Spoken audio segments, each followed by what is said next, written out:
ഹരേ കൃഷ്ണ. ഓം ശ്രീ മഹാദേവ്യൈ നമഃ.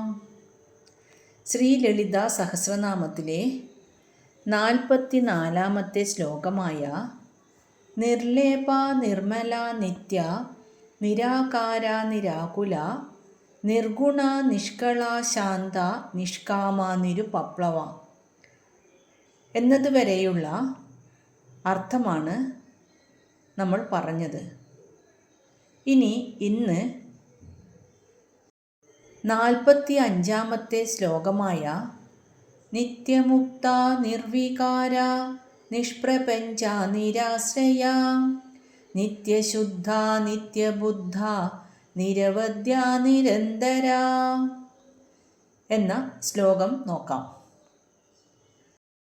ഈ ശ്ലോകത്തിലെ ആദ്യത്തെ നാമം, അതായത് 144-ാമത്തെ നാമം നിത്യമുക്ത. ഈ നാമം ലളിതാദേവിയെ ശാശ്വതമായി മോചിപ്പിക്കപ്പെട്ടവൾ, എപ്പോഴും മുക്തയായവൾ എന്ന നിലയിലൊക്കെ വർണ്ണിക്കുന്നു. അതായത് ശാശ്വതമായി ഒരു കാലത്തും ബന്ധിക്കപ്പെടാതെ എപ്പോഴും മോചിതയായിരിക്കുന്നവൾ. ഈ ലോകത്തിൽ ജനിക്കുന്നവരെല്ലാം മായയുടെയും കർമ്മത്തിൻ്റെയും ബന്ധനങ്ങളിൽ അകപ്പെടുന്നു. എന്നാൽ ദേവി മായാതീതയായതുകൊണ്ട് ബന്ധനങ്ങളില്ല. ദേവി എപ്പോഴും മോക്ഷത്തിൻ്റെ അവസ്ഥയിൽ നിലനിൽക്കുന്നു. ദേവി സ്വയം മുക്തയായതുകൊണ്ട് ഭക്തന്മാർക്ക് മുക്തി നൽകാനുള്ള ശക്തി ദേവിക്കുണ്ട്. ദേവിയെ ആരാധിക്കുന്നതിലൂടെ ഭക്തർക്ക് മോക്ഷം ലഭിക്കുന്നു. നിത്യ എന്ന വാക്ക് ദേവിക്ക് ജനനമോ മരണമോ ഇല്ലാത്ത ശാശ്വതമായ അവസ്ഥയെ സൂചിപ്പിക്കുന്നു എന്ന് നേരത്തെ പറഞ്ഞല്ലോ. ഈ ശാശ്വതമായ നിലനിൽപ്പിനൊപ്പം ദേവി എപ്പോഴും ബന്ധനരഹിതയുമാണ്. അതായത് സംസാര ബന്ധങ്ങളിൽ നിന്നും സദാ മുക്തയായവൾ എന്നും തൻ്റെ ഭക്തന്മാരെ മുക്തിയിൽ എത്തിക്കുന്നവൾ എന്നും അർത്ഥം. ഇനി 145-ാമത്തെ നാമമായ നിർവികാര. ഈ നാമം ദേവിയെ വികാരമില്ലാത്തവൾ, വികാരം എന്നാൽ മാറ്റമില്ലാത്തവൾ എന്ന നിലയിലാണ് വർണ്ണിക്കുന്നത്. അതായത് ദേവി ഒരു വിധത്തിലുമുള്ള വികാരങ്ങൾക്കോ, അതായത് കോപം, സന്തോഷം, ദുഃഖം തുടങ്ങിയ വികാരങ്ങൾക്കോ രൂപഭേദങ്ങൾക്കോ വിധേയമില്ലാത്തവളാണ്. എല്ലായ്പ്പോഴും ഒരേപോലെ സ്ഥിരമായി നിലനിൽക്കുന്നു. ഈ ലോകത്തിൽ ജനിച്ചവയെല്ലാം 6 തരം വികാരങ്ങൾക്ക്, അതായത് ഷഡ്ഭാവ വികാരങ്ങൾക്ക് വിധേയമാണ്. ഷഡ്ഭാവ വികാരങ്ങൾ ഏതൊക്കെയാണെന്ന് നോക്കാം. ജനനം, പിന്നെ നിലനിൽപ്പ്, വളർച്ച, പരിണാമം, ക്ഷയം, മരണം. ഇതാണ് 6 വികാരങ്ങൾ. എന്നാൽ ദേവി ഈ 6 മാറ്റങ്ങൾക്കും അതീതയാണ്. ദേവി എപ്പോഴും സ്ഥിരവും യാതൊരു മാറ്റവുമില്ലാത്തവളാണ്. ലോകത്തിലുള്ള ജീവജാലങ്ങൾ സുഖത്തിലും ദുഃഖത്തിലും വികാരഭരിതരാകുമ്പോൾ ദേവി ഈ വികാരങ്ങൾക്കൊക്കെ സാക്ഷിയായി യാതൊരു മാറ്റവുമില്ലാതെ നിലകൊള്ളുന്നു. ഇങ്ങനെയുള്ള വികാരങ്ങൾ ഇല്ലാത്തത് കൊണ്ടാണ് ദേവിക്ക് ശാന്ത, ശാന്തിമതി എന്നീ പേരുകൾ ലഭിച്ചത്. അതായത് എല്ലാ മാറ്റങ്ങൾക്കും അപ്പുറം നിലനിൽക്കുന്ന ദേവി പരമമായ ശക്തിയുടെ ഉറവിടമാണ്. ഇനി 146-ാമത്തെ നാമമായ നിഷ്പ്രപഞ്ച. ഈ നാമം ദേവിയെ പ്രപഞ്ചമില്ലാത്തവൾ, ലോകവുമായി ബന്ധമില്ലാത്തവൾ, ലോകത്തിനും അതീതയായവൾ എന്ന നിലയിലൊക്കെ വർണ്ണിക്കുന്നു. ഈ ലോകത്തിന് അതീതമായി എല്ലാ സൃഷ്ടികൾക്കുമപ്പുറം യാതൊരു പ്രപഞ്ചബന്ധവുമില്ലാതെ നിലനിൽക്കുന്നവൾ എന്നാണ് ഈ നാമത്തിൻ്റെ പൂർണ്ണമായ അർത്ഥം. ഈ പ്രപഞ്ചം തന്നെ മായയാണ്. അങ്ങനെ മായയിൽ പെട്ടതുകൊണ്ടാണ് നമുക്ക് ഈ പ്രപഞ്ചം ഉണ്ടെന്ന് തോന്നുന്നത്. നമ്മൾ ഈ ലോകത്തെ അറിയുന്നത് പഞ്ചേന്ദ്രിയങ്ങൾ കൊണ്ടാണ്. അതുകൊണ്ടാണ് ഇതിനെ പ്രപഞ്ചം എന്ന് വിളിക്കുന്നത്. പ്രപഞ്ചം എന്ന പദം പിരിക്കുമ്പോൾ ഉള്ള അർത്ഥം പ്രകർഷേണ 5 എന്നാണ്. ഈ 5 ഭൂമി മുതലുള്ള പഞ്ചഭൂതങ്ങളെ സൂചിപ്പിക്കുന്നു. പഞ്ചഭൂതങ്ങൾ ഇവയാണ്: ഭൂമി, ജലം, അഗ്നി, വായു, ആകാശം. ഈ 5 ഭൂതങ്ങൾക്കും കാരണമായവളാകയാൽ അവയിൽ നിന്നും അന്യയായവളാണ് ദേവി. ദേവി മായാതീതയായതുകൊണ്ട് ദേവിക്ക് പ്രപഞ്ചം എന്നൊന്നില്ല എന്ന് അറിയാം. അതുകൊണ്ട് ദേവി നിഷ്പ്രപഞ്ച. ഇനി മറ്റൊരർത്ഥത്തിൽ പറഞ്ഞാൽ ദേവി മായയിലൂടെ നമ്മെ പ്രപഞ്ചമുണ്ടെന്ന് തോന്നിപ്പിക്കുന്നു. അപ്പോൾ നാം കാണുന്നതും അനുഭവിക്കുന്നതുമെല്ലാം പ്രപഞ്ചമാണെന്ന് നമുക്ക് തോന്നും. എന്നാൽ അങ്ങനെയൊന്നില്ലെന്ന് അറിയുന്ന ശുദ്ധബോധമാണ് ദേവി. ദേവി നിത്യമായ സത്യമാണ്. ഇനി ദേവിയുടെ 147 നാമമായ നിരാശ്രയ.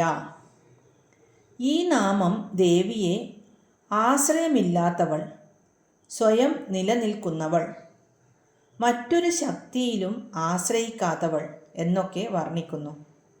അതായത് മറ്റൊന്നിലും ആശ്രയിക്കാതെ സ്വയം നിലനിൽക്കുന്നവൾ. എല്ലാവർക്കും ദേവി ആശ്രയം നൽകും. എന്നാൽ ദേവിക്ക് ആരുടെയും ആശ്രയം വേണ്ട എന്നർത്ഥം. ഈ ലോകത്തിലെ എല്ലാ വസ്തുക്കൾക്കും നിലനിൽക്കാൻ മറ്റൊരു വസ്തുവിൻ്റെ ആശ്രയം ആവശ്യമാണ്. എന്നാൽ ദേവി സ്വയം ജനിച്ചതുകൊണ്ടും സ്വയംഭൂ ആയതുകൊണ്ടും ദേവി പരബ്രഹ്മമായതുകൊണ്ടും ദേവിക്ക് ആരുടെയും പിൻബലം ആവശ്യമില്ല. ദേവി സ്വയം ആശ്രയം ആവശ്യമില്ലാത്തവളായിരിക്കുമ്പോൾ തന്നെ പ്രപഞ്ചത്തിലെ ചരാചരങ്ങൾക്കെല്ലാം ആധാരമായി നിലനിൽക്കുന്നു.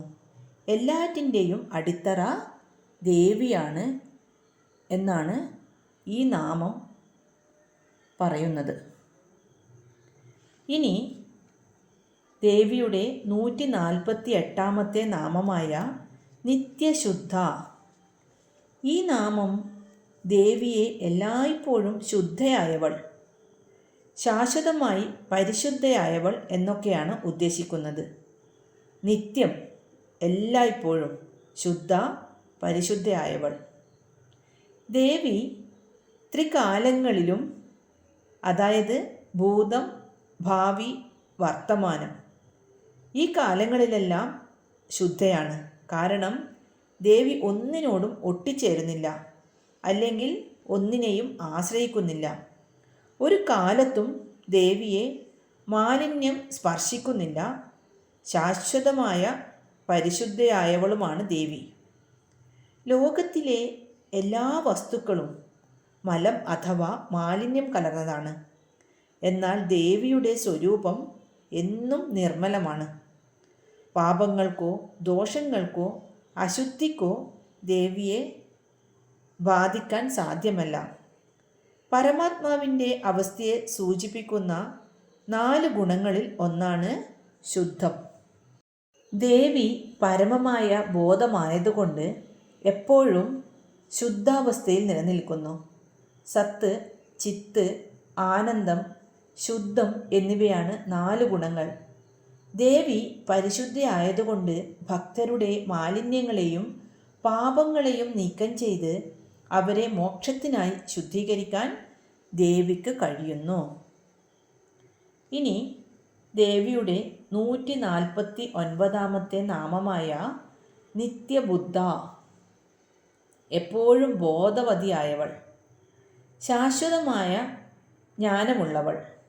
അതായത് ഒരു കാലത്തും അജ്ഞത സ്പർശിക്കാത്തവളും ശാശ്വതമായി പൂർണ്ണ ജ്ഞാനമുള്ളവളുമാണ് ദേവി. സർവജ്ഞാനങ്ങൾക്കും ഇരിപ്പിടമായതിനാൽ സദാ ജ്ഞാനസ്വരൂപിണിയാണ് ദേവി. ഭൂതം, വർത്തമാനം, ഭാവി എന്നീ ത്രികാലങ്ങളെയും എല്ലാ ലോകങ്ങളിലെയും സകല കാര്യങ്ങളെയും കുറിച്ച് പൂർണ്ണമായ അറിവ് ദേവിക്കുള്ളതുകൊണ്ട് ദേവിയുടെ ബോധം എപ്പോഴും ഉണർന്നിരിക്കുന്നു. നമ്മെപ്പോലെയുള്ള ജീവജാലങ്ങൾക്ക് അജ്ഞതയും മായയും ഉണ്ടാകും. എന്നാൽ ദേവി പരബ്രഹ്മ സ്വരൂപമായതുകൊണ്ട് ദേവിക്ക് അജ്ഞതയുടെ ഒരംശം പോലും ബാധകമല്ല. ദേവിയുടെ സ്വരൂപം തന്നെ ശുദ്ധ ബോധമാണ്. സച്ചിദാനന്ദ സ്വരൂപിണിയാണ് ദേവി എന്നർത്ഥം. ഇനി 150 നാമമായ നിരവധ്യ. യാതൊരു കുറവുകളുമില്ലാത്തവൾ, പൂർണ്ണമായും കുറ്റമറ്റവൾ, അല്ലെങ്കിൽ അജ്ഞാനദോഷം തീണ്ടാതവൾ എന്നൊക്കെയാണ് ഇതിനർത്ഥം. ഒരു വിധത്തിലുള്ള കുറ്റങ്ങളോ കുറവുകളോ ദോഷങ്ങളോ ഇല്ലാത്തവൾ, പൂർണ്ണമായും കുറ്റമറ്റതും കളങ്കരഹിതവുമായ സ്വരൂപത്തോടു കൂടിയവളാണ് ദേവി എന്നർത്ഥം. ഭൗതിക ലോകത്തിലെ എല്ലാ വസ്തുക്കൾക്കും അതിൻ്റേതായ കുറവുകളോ ന്യൂനതകളോ ഉണ്ടായിരിക്കും. എന്നാൽ ലളിതാദേവിയുടെ സ്വരൂപം പരമമായതുകൊണ്ട് അത് എല്ലാ ദോഷങ്ങൾക്കും ന്യൂനതകൾക്കും അതീതമാണ്. ദേവി നിരവധ്യ ആയതുകൊണ്ട് ദേവിയെ ആശ്രയിക്കുന്ന ഭക്തർക്ക് അവരുടെ എല്ലാ കുറ്റങ്ങളിൽ നിന്നും കുറവുകളിൽ നിന്നും മുക്തി നേടാനും ശുദ്ധമായ അവസ്ഥയിലേക്ക് എത്താനും സാധിക്കുന്നു. ഇനി അവധ്യം എന്നാൽ നരകം എന്നൊരർത്ഥമുണ്ട്. അപ്പോൾ തൻ്റെ ഭക്തന്മാരെ നരകത്തിൽ പതിക്കാതെ സദാ കാത്തുരക്ഷിക്കുന്നവളാണ് ദേവി എന്നും അർത്ഥം.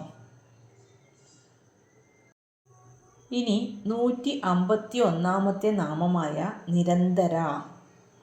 ഈ നാമം ദേവിയെ എങ്ങും നിറഞ്ഞു നിൽക്കുന്നവൾ, ഇടവേളയില്ലാത്തവൾ എന്നൊക്കെയാണ് വർണ്ണിക്കുന്നത്. അന്തര എന്നാൽ ഇടവേള, അകലം, വിടവ് എന്നൊക്കെ അർത്ഥം. സ്ഥലകാലങ്ങളിൽ എല്ലായ്പ്പോഴും തുടർച്ചയായി നിലനിൽക്കുന്നവൾ, അകലമോ വിടവോ ഇല്ലാത്തവൾ. അതായത് ദേവി എല്ലാ കാലത്തും എല്ലാ സ്ഥലത്തും യാതൊരു ഇടവേളയുമില്ലാതെ നിലനിൽക്കുന്നു. ഒരു സ്ഥലത്ത് ദേവിയില്ല എന്ന് പറയാൻ നമുക്ക് കഴിയില്ല. മണ്ണിലും വിണ്ണിലും തൂണിലും തുരുമ്പിലും ദൈവമുണ്ട് എന്നാണല്ലോ പറയുന്നത്. ദേവി തന്നെയാണ് ഈ പ്രപഞ്ചത്തിൻ്റെ ആത്മാവ്. ബോധം നിലനിൽക്കുന്നിടത്തോളം ദേവിയുടെ സാന്നിധ്യം നിരന്തരമായിരിക്കും. ദേവിക്ക് ഉറക്കമോ ഇടർച്ചയോ അലസതയോ ഇല്ല. ദേവി നിരന്തരമായ ഐക്യത്തിൻ്റെ സ്വരൂപമാണ്.